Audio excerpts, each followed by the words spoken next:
900 years, the Sovereign Order of St. John of Jerusalem has been helping to serve the Lord's sick and poor with charitable works. It's a pleasure to celebrate this anniversary.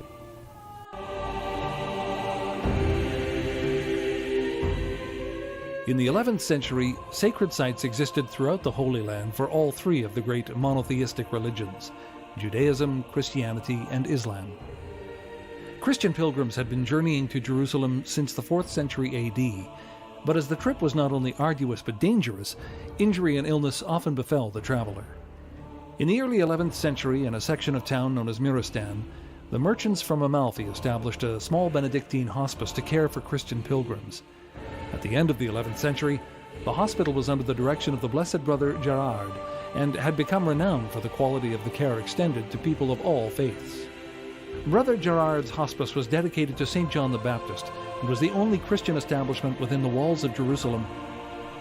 Gerard's good works in caring for the poor and sick drew the attention of Pope Paschal II, who, on February 15, 1113, issued a papal bull recognizing the Order of St. John the Hospitaller. It is composed of people of goodwill who have been selected to become members, who've been invited to become members, and who really want to help others. Well, the Order of St. John is not something that you join to get a start in your charitable endeavors or your service of the community. Essentially, it's made up of people who have already given a great deal, been involved for some time in other charities, and are invited to join the Sovereign Order so that they continue that work and also work with a like group of people, if you will, and people who have had that experience or those experiences and choose to be involved at not so much a higher level, but maybe in a more cooperative way, a more concentrated way. The order expanded rapidly during the first decade of the 12th century, in part due to monetary gifts and estates it received from grateful European nobility whose dependents were cared for by the Brotherhood. The Blessed Gerard was succeeded by Raymond Dupuy, who was as statesmanlike as he was religious. He codified the rule of the order and established a military corps along the same lines as the Templars.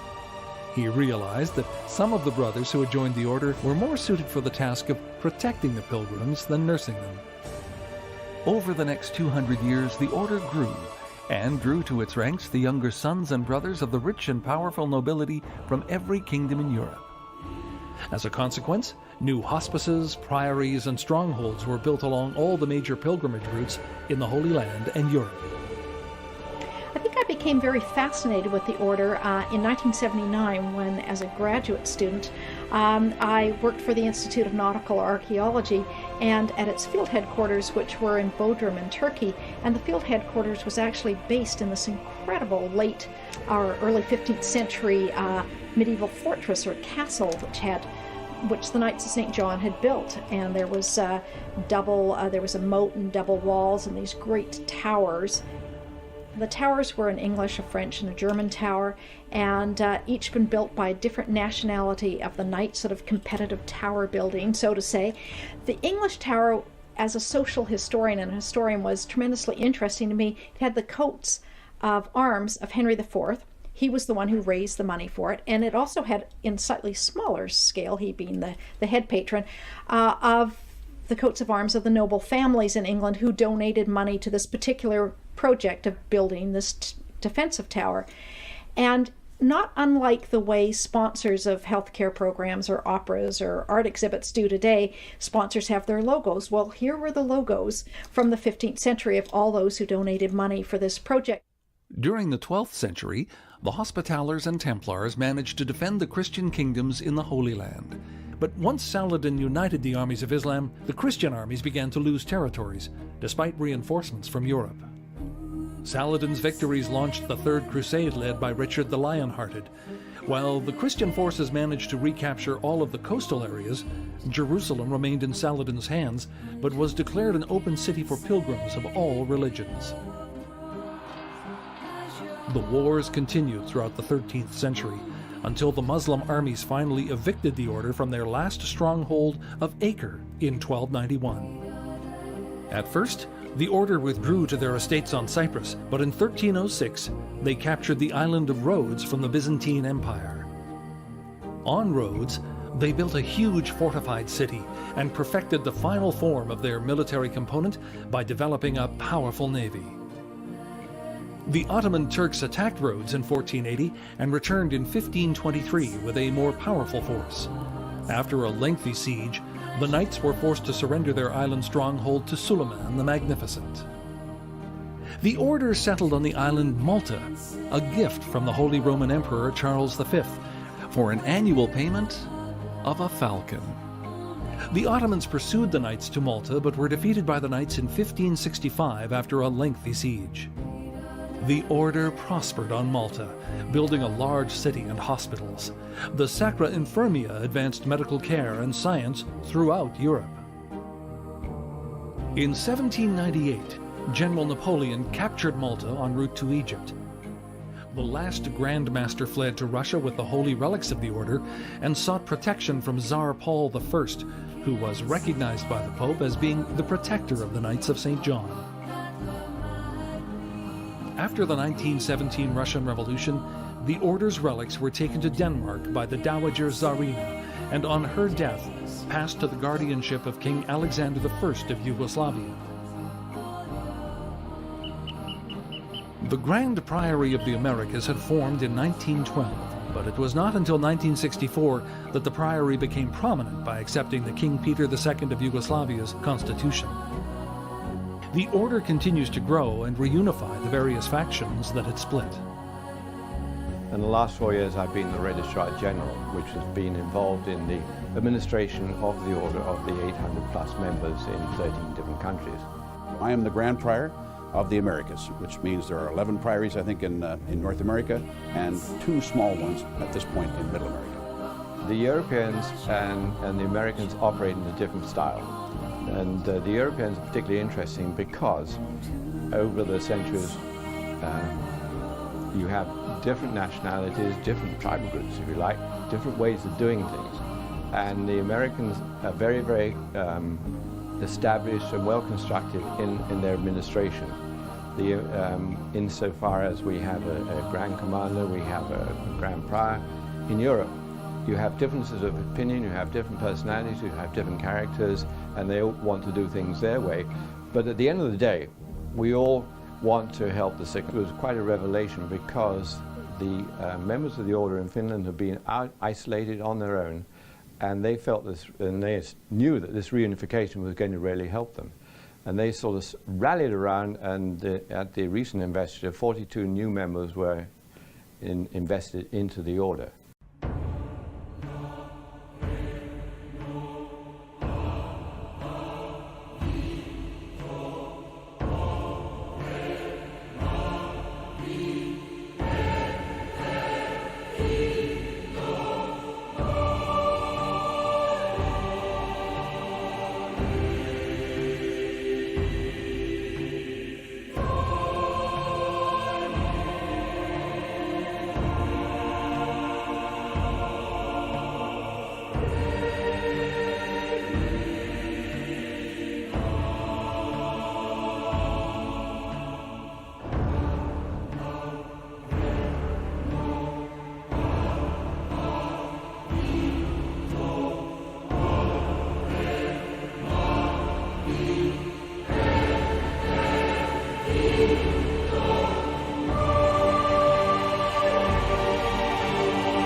Presidente, lei è molto amato soprattutto per la sua opera di carità. È importante per il presidente di una nazione avere un grande cuore.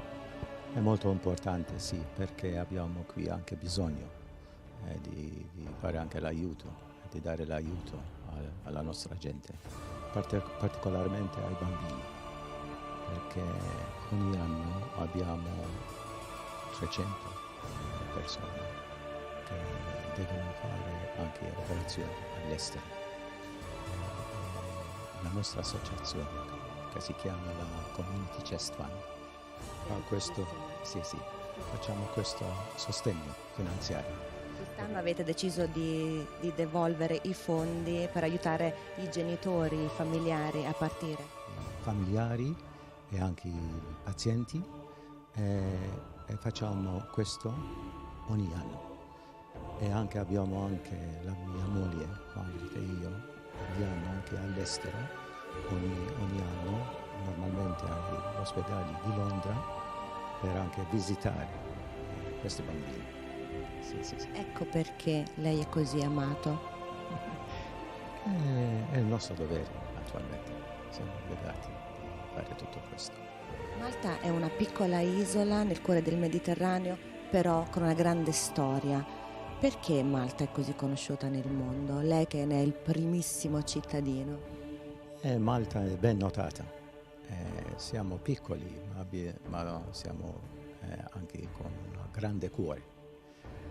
Facciamo molto enfasi sul valore della solidarietà e il rispetto reciproco, e anche le nostre relazioni bilaterali e anche multilaterali con tutti i paesi del mondo. Noi facciamo il nostro share. E i risultati, Presidente, si vedono. Insomma, speriamo. Grazie mille. Grazie, signor Presidente.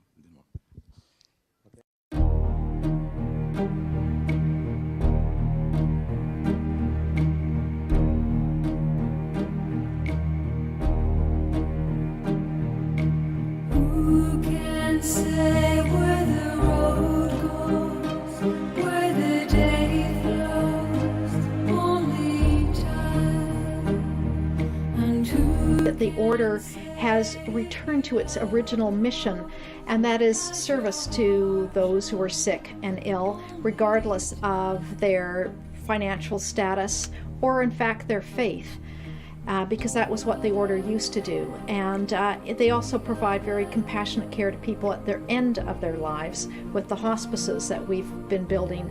And I think that is incredibly important, and that is how the order and why the order was originally formed.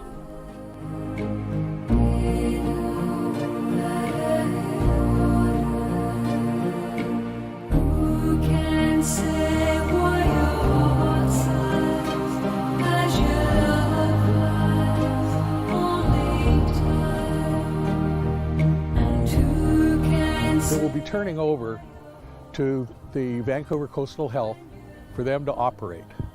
And I think everyone in our order is very proud of accomplishing something like this. The order is big enough that it can do serious things, but not so big that if you get heavily involved, you can't feel personally responsible for getting something significantly done. We're giving to the projects and the initiatives that we choose ourselves in our respective commanderies, and we do it with a passion, because of course in each community they choose something that they want to do as a group. And so you are more connected with your projects. They're more specific. They're not, wide envelopes, but, let's build a hospice as we have in Vancouver. Or, let's build a child care home as we have in West Palm Beach, Florida. They get involved behind the project that they themselves decide is important.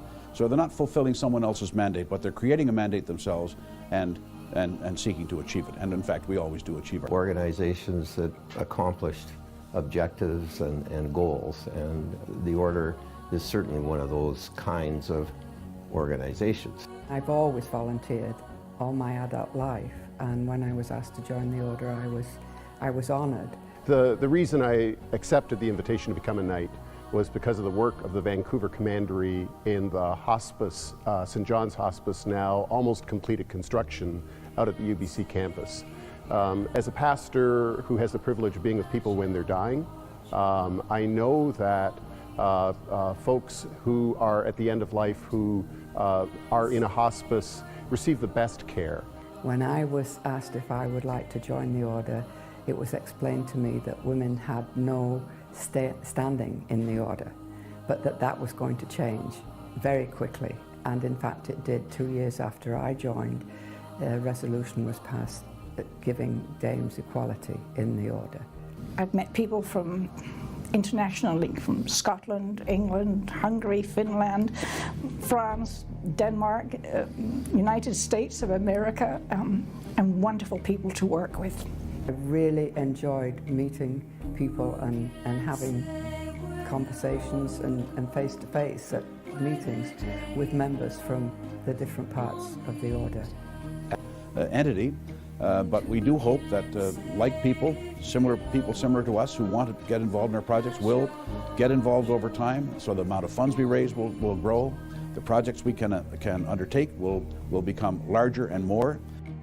The Sovereign Order of St. John is indeed an international ecumenical order that for 900 years has followed the terms of its mission to tend to the Lord's poor and sick, both materially and spiritually, and to live out the motto, Pro fide, pro utilitate omnia. For faith, for service to humanity.